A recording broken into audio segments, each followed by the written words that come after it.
Ketma-ketligini aytaman-da. Hamma diqqat bilan qarab tursin. Ko'rinishi katta misollar endi bo'ldi, fikrlash boshlasak ham bo'ladi. Fikrlash qobiliyati ham normal darajaga chiqdi, chunki ana mana tenglamalari yoki tengsizliklari ko'pisini ishlab o'tdik-da. Ko'rinishi kattaroq misol bo'ladigan bo'lsa, ikkilanmasdan aniqlanish sohani olinglar. Tushunarli bo'ldi? Ko'rinishi ixchamroq, kichkinaroq misol keladigan bo'lsa, aniqlanish sohani olish nima emas? Shart emas. Faqat va faqat tenglamalarda. Eslangizdan chiqmasin. Tushunarli bo'ldi? Demak, ana endi har doim logaritm tenglamani ishlash uchun birinchi bo'lib uning nimasini olish kerak? Aniqlanish sohasini olish kerak. Demak, aniqlanish sohani qanaqa vaziyatlarda olar ekanlik? Faqatgina ko'rinishi kattaroq bo'lgan misollarda. Tushunarli bo'ldi? Chunki uni o'rniga qo'yib toki tekshirib ko'ramiz degancha anchagina vaqt maqib qoladi, ketib qoladi. Yoki katta misolda ko'p yozuv bo'lib ketadi. Natijada xato qilish oson. Tushunarli bo'ldi? Demak, ana endi birinchi misol, har 5 tadan bittasini qoida bo'yicha nima qilib ketaman, ko'rib berib ketaman. Birinchisida aytibdi, logaritm x kvadrat + 2x - 3.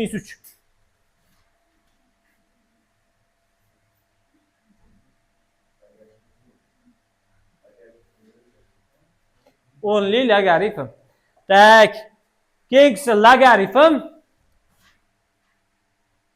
x - 3. Misol ko'rinishi kattami, kichkinami? Kattami bu? Tak, unda senga aytaman, 9-misolga qara. Yo'q.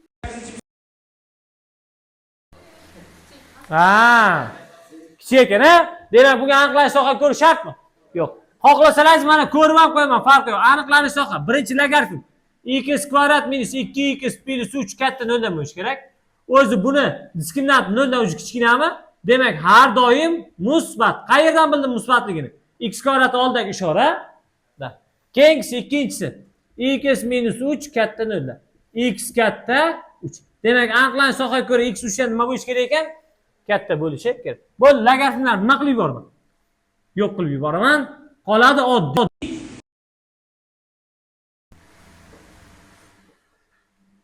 x kvadrat minus 3x plus tak 6 teng 0. Diskriminant 0 dan nima chiqdi? Kichkina chiqdi. Yechimga egami bu? Yo'q. Yechimga ega emas. Tushunarli bo'ldi? Ya'ni bo'sh to'plam. Bo'sh to'plam degan javob bormi? Bor ekan. Qaysi javobda? De javobda. 6-misol. Tak, qo'yinglar shuni 5 deb ketaveray. 5 lar ko'rib ketay. 5 o'nligi. Ya'ni savollar chiqsa, savollar ko'rishdan nima bo'lib qoladi? Oson bo'lib qoladi. 5-inchisida nima debdi? Logaritm 2, logaritm 3, logaritm 4 asosga ko'ra logaritm 2, logaritm 3, logaritm 4 asosga ko'ra kubinchi ildizda x teng 0. O'rni oldidan chiqqan har doim nima bo'lish kerak? Boy bo'lish kerakmi? Mana bu ham boy. Даже mana bu ham boy. Mana bu jarayonda agar aniqlanish sohani ko'raman desam, bitta, ikkita, uchtasini nima qilishim kerak, ko'rishim kerakmi? Shuning uchun nima qilaman? Aniqlanish sohani ko'rib o'tirmayman. Tushunarli bo'ldi? Shunchaki logaritm o'ldiramiz. 2 nima qiladi? Qochib ketadi. Boyligi nima qiladi? Olib ketadimi? Logaritm 3 asosga ko'ra, logaritm 4 asosga ko'ra kubinchi ildizda x barobar 2 ning 0-chisimi? Mana bu nimani beradi? 1 beradimi? To'g'rimi? Ana endi mana bu logaritm mana bittalar ketma-ket qilaveramiz hammasini. O'ldiramiz. Qoladigan narsa logaritm 4 asosga ko'ra kubinchi ildizda x barobar 3 ning 1-darajasi bo'lib qoladimi? Ya'ni 3 ning o'zi. Keyingisi mana bu logaritmni yo'q qilaman. Kubinchi ildizda x barobar 4 ning nimasi bo'ladi? Kubi bo'ladimi? Ana endi kubinchi daraja ildizdan qutulish uchun nima qilishim kerak? Kubga ko'tarib yuboramanmi? Kub bilan mana bu ildiz qisqaradi. X barobar 4 ning 9-daraja. Tushunarli bo'ldimi misol? Hamma tushundimi? Qiyin ekan. Ketma-ket logaritmga kelsa ham bilganishimiz navbatdan-navbat nima qilib ketdik? Bajarib ketdik. O'rniga qo'yib tekshirib ko'rmoqchi bo'linglar, farqi yo'q. Mana bu yerdagi son musbat bo'ladimi? To'g'rimi? 4 9-chi kubinchi ildizdan 4 kubi chiqadimi? 4 kubidan necha chiqadi? Natija 3 chiqadimi? Logaritm 3 asosga ko'ra 3. 1'ni beradimi общий natija 1 bo'lar ekanmi? Logaritm 2/1 milisa. Milisadan bu narsa olib beradimi? Yo'q. 0. Demak, nima ekan bu? To'g'ri ekan. Tak. Ana endi navbatdagisi 10-misolmi? Ha. Kvadrat ildizda x kubmidi? Ha, mana bu yer 2 ekan. Mayli, hozir shu misol to'xtayasin bo'ldi. Demak, bemalol ishlab bilasizlar. Xuddi shu bilan bir xil bo'ladi. Endi bitta ildiz chiqarib yuborasizlar. Keyin bitta kub ildiz chiqadi, adashmasam, to'g'rimi? 10-misol.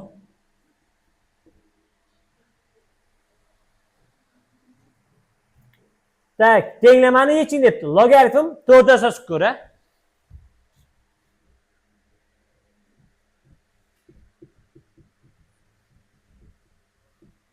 adashmasam shunaqa edi shart. 2 kosinus 5 pi taqsim 3.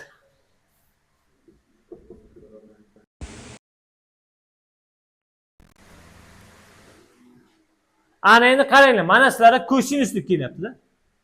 Buni nima deb o'ylashingiz mumkin? Men sizlarga geometriya o'rgatdim. Pi bu necha gradusga to'g'ri keladi? 180 gradus. 3 bilan 180 qisqarib 60 qoladi. 5 kira 60 qancha bo'ladi? 2 kosinus 300 gradus. Kosinus 300 gradusni nechiga teng edi? Trigonometriya ishlaganlar bor oramizda. Nima qilamiz? Bitta yarim pini ham olib bilamanmi? Bitta toq pini olsam, ishorasi nimaga o'zgaradi? Minusga. Bitta yarim pini olsam hamma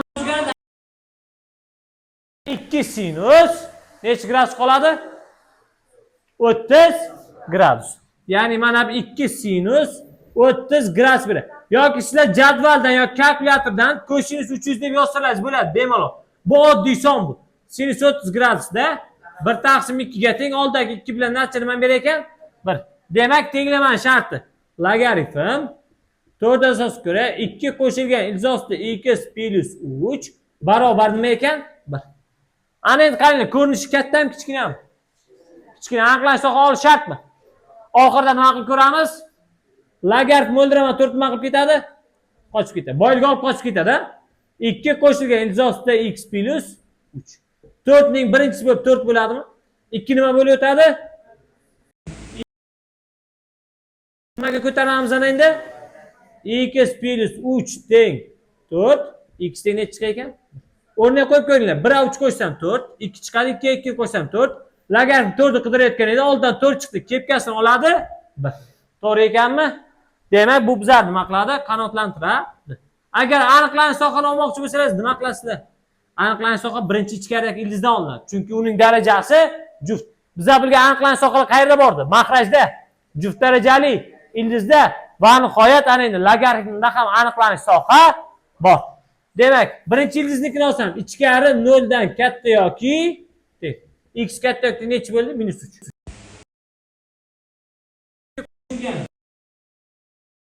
Katta nimadan? 0 dan. X plus 3 katta necha bo'lishi kerak? -2 danmi? Mana juftlar mana manfiy jo. Musbat manfiydan katta deyapti. To'g'rimi, noto'g'rimi? Demak bu har doim to'g'ri, ya'ni istalgan x da. Mana belgi nom nima ekan? Istalgan degan. Tushunarli bo'ldi? Demak, aniqlanish sohasi -3 dan nima bo'lishi kerak? Katta. Menda chiqqan javob -3 dan kattami? Bo'ldi. Demak, bu yechim bemalol nima qila olaman?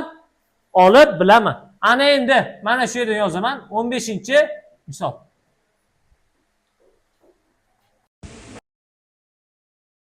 -1 teng 4.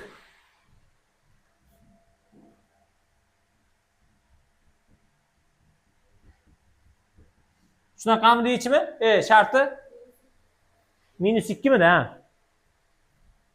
-2 teng 4. Bo'ldi. Qaranglar. Misol kichkina. Aniqlanish soha olish nima emas? Logaritm o'ldiraman. Endi x qochib ketadimi? Kepkan kelib ketadi. 3x kvadrat ayrilgan 2 barobar x nechinchisi? Yaxshilab qaranglar qani? X 4-chi ayrilgan 3x kvadrat minus plus 2 teng 0. Qanday tenglama? B kvadrat tenglama. Ratsional ko'rsatish tenglama. Ya'ni buni t desam, mana t ning nimasi bo'ladi? T kvadrat minus 3t plus 2 teng. Diskriminant. Yoki vietdan ko'rsak ham bo'ladi. T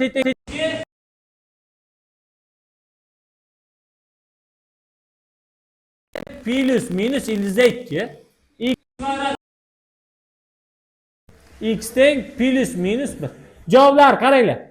Minus 1, minus ildizda 2, 1 ildizda 2 ekan, to'g'rimi? Mana buni ajratib qo'yay. Qaranglar-da, avvalambor x nima edi bu? Buyruqmidi? Berilgan buyruq qanaqa bo'lish kerak? Boy bo'lish kerak. Hadi buyruq bermaydi, lekin militsiya bormi bu yerda? Militsiya olib biladimi? Bu ham ketdi. Bitta ildizda 2 qoldimi? Ildizda 2 buyruqnikini qanotlantirib 2 2 kere 3 6 6'dan 2 versem neçe? 4 mi? Mana bir 2. Mana bir 2'nin 1 taksim 2'si mi? Doğru mu? Oraya koysam cevap nima chiqar ekan? Mana. Logaritm ildizda 2'ga göre 4. Logaritm 2 mana bir 2 qayerga tushadi? Tepaga. Mana 1 taksim 2 kasr pastiga. O'zi 1 bo'lib ketadimi? 2 tepaga chiqib javob necha chiqar ekan? 4. Qanotlantirdimi? Demak, faqat javob necha chiqar ekan? Ildizda 2. Mana o'rniga qo'yib tekshir. Bironta o'rgatmagan narsani ishlatdimmi? Yo'q. Hammasi o'rgatilgan. Misollar tushunarli bo'ldi. Ketma-ketlik qonuniyatni muhim mavzularingiz nima qilasizlar? Hammasi yaxshi bo'lib ketadi. Tushundingmi? Yaxshi.